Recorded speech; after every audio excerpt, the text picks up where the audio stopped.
여러분 한 주 동안 잘 지내셨습니까? 오늘 본문은 에베소서 6장 1절에서 4절까지 말씀입니다. 제목은 장수의 비결입니다. 여러분들에게 한 가지 질문을 드리겠습니다. 여러분은 오래 살 수 있다면 몇 세까지 살고 싶으신가요? 요즘 100세 시대를 맞이해서 아마 다들 적어도 100세까지는 살고 싶다고 말씀하실 것 같습니다. 많은 사람들이 장수를 꿈꿉니다. 그 이유는 무엇일까요? 왜냐하면 죽음 이후에 대해서는 아무도 장담할 수 없다고 생각하기 때문입니다.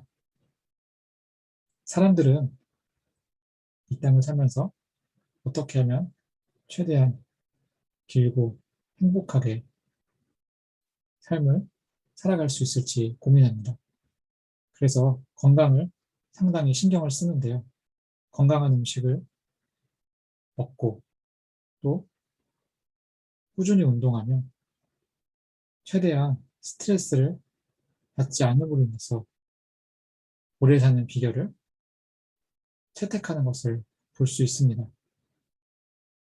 저는 이렇게 장수를 누리고 싶어하는 이 모습들이 지극히 정상적인 인간의 본능이 아닐까 생각됩니다.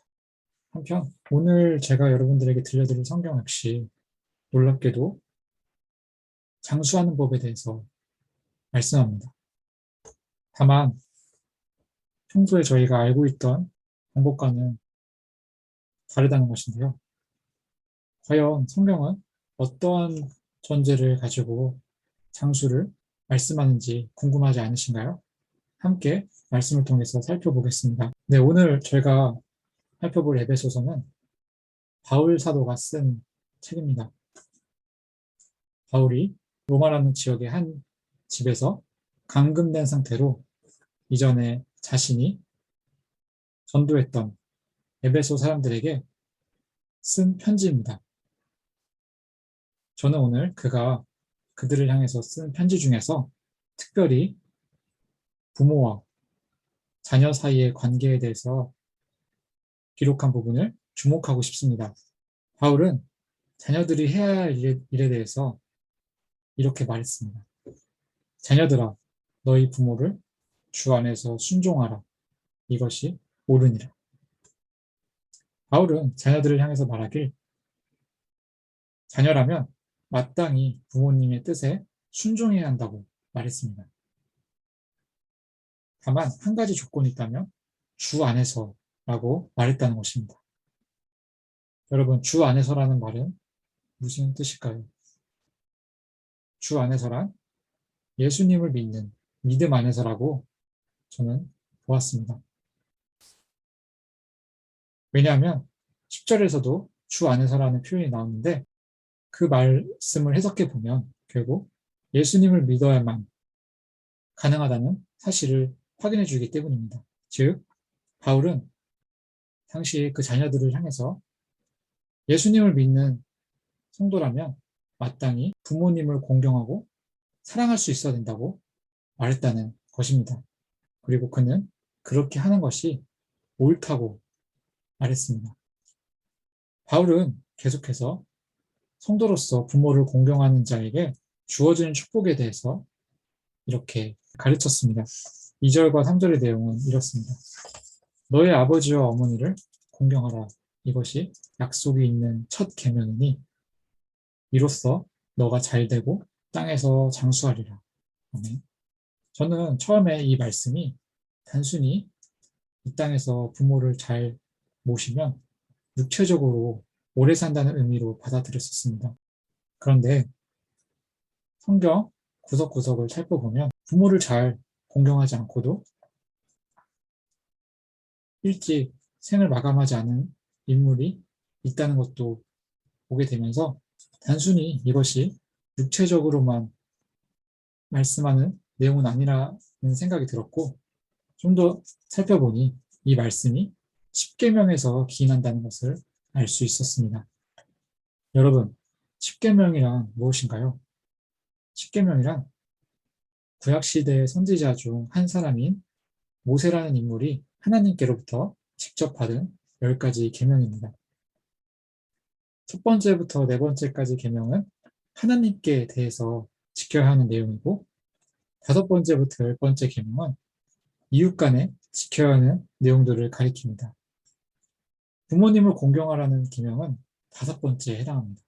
십계명은 원래 구약시대에 하나님께서 특별히 선택하신 이스라엘 사람들을 향해서 주셨던 축복의 계명이었습니다.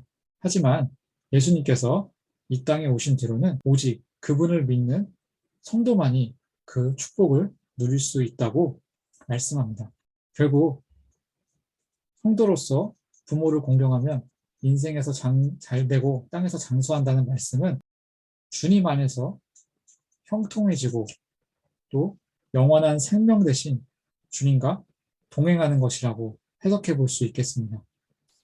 단순히 육체적으로 오래 사는 차원이 아니라 이미 성도가 예수 그리스도를 믿음으로써 영생을 누리게 되고, 진정한 성도라면 마땅한 열매로서 부모를 공경할 수 있다는 것입니다. 결국 만약 자신이 성도라고 말하면서 부모를 공경하기는커녕 페류나처럼 군다면 결국 그 사람은 성도로서 합당하지 않은 사람이라고 본다는 것입니다. 한편 바울은 이번에는 반대로 부모들로 하여금 자녀들을 대하는 올바른 지침들에 대해서 가르쳐 주었습니다. 바울은 부모들로 하여금 자녀를 노엽게 하지 말고 오직 주의 교훈과 훈계로 양육하라는 말씀을 가르쳤습니다. 여러분, 노엽게 한다는 말은 무슨 뜻일까요? 이 역시 앞뒤 말씀을 해석해 보면 주님의 말씀으로 훈계하는 것이 아니라 자기 자신의 이익이나 주관을 따라서 자녀를 대하는 태도라고 볼 수 있습니다. 결국 자녀를 하나님의 형상인 한 인격체로 존중하지 않고 그들의 인격을 상하게 한다는 것이죠. 아이들은 당시 사회적 약자였습니다. 결국 부모 입장에서 아이들은 약자라는 것인데 바울은 이 약자를 존중하라는 가르침을 했던 것입니다. 성도를 향한 하나님의 뜻은 아이들뿐만 아니라 세상에 힘없는 약자들을 사랑하는 것입니다. 하나님의 사랑으로 그들을 존중하고 보살피는 것이죠.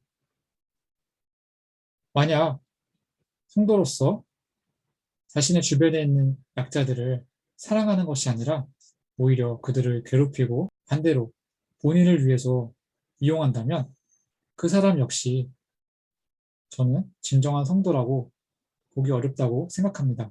결국 바울이 가정이라는 그 공동체를 예로 들어서 말했던 이 가르침은 오늘날 교회와 세상에도 동일하게 적용됩니다. 권위자는 약자를 사랑하고 그들을 돌보며 그들을 한 인격체로 하나님의 형상으로 존중하며 말씀을 기반으로 양육해야 하고, 반대로 아랫사람의 입장에서는, 약자의 입장에서는 자신이 속한 권위자에게 주님 안에서 복종할 수 있어야 한다는 사실입니다. 결국 이것은 사랑이라고 저는 해석합니다. 성도로서 하나님을 사랑하고 이웃을 사랑하는 그 계명을 지키라는 뜻인 거죠. 예수님은 이 땅에 오셔서 직접 그 사랑의 본을 보이셨습니다. 그분은 하나님이셨지만 자신의 육신의 어머니를 사랑하셨고 그분의 뜻을 늘 존중하셨습니다. 또 어린 아이들이 오는 것을 막지 않으셨습니다. 결국 가장 불쌍하고 연약한 이 세상의 죄인들을 대신하셔서 십자가에 달려 죽으시고 부활하셨습니다. 예수님을 믿는 저와 여러분 역시 그 사랑의 은혜를 받은 사람들입니다. 성도인 저와 여러분은 이제 예수님의 사랑을 본받는 인생을 배워야 합니다. 앞으로 저희는 바울의 가르침을 힘입어서 내가 속한 가정과 교회와 세상에서 주님 주신 능력을 힘입어서 내가 속한 권위자에게 복종하고 또 나보다 힘없는 약자들을 사랑하는 열매를 맺을 수 있어야 합니다. 우리는 이미 예수 그리스도를 믿음으로 장수의 혜택을 누리는 사람들입니다. 영원한 생명 대신 예수께서 우리와 함께 하심으로 우리는 영원한 축복과 함께 복을 누릴 자격이 있는 사람들입니다. 이러한 우리들에게서 나올 수 있는 열매는 부모님을 공경하는 것을 포함해서 내 주변에 있는 사람들을 사랑할 수 있어야 한다는 것이죠. 이렇게 살아가는 성도는 결코 구원을 잃지 않을 것이라고 저는 확신합니다. 그 사람이야말로 진정 축복받은 사람이며 진정 그 영원한 장수의 비결을 획득한 사람이라고 저는 생각합니다. 부디 저와 여러분이 진정 성도다운 성도로 살아가시는 인생이 되시기를 예수님의 이름으로 축복드립니다. 감사합니다.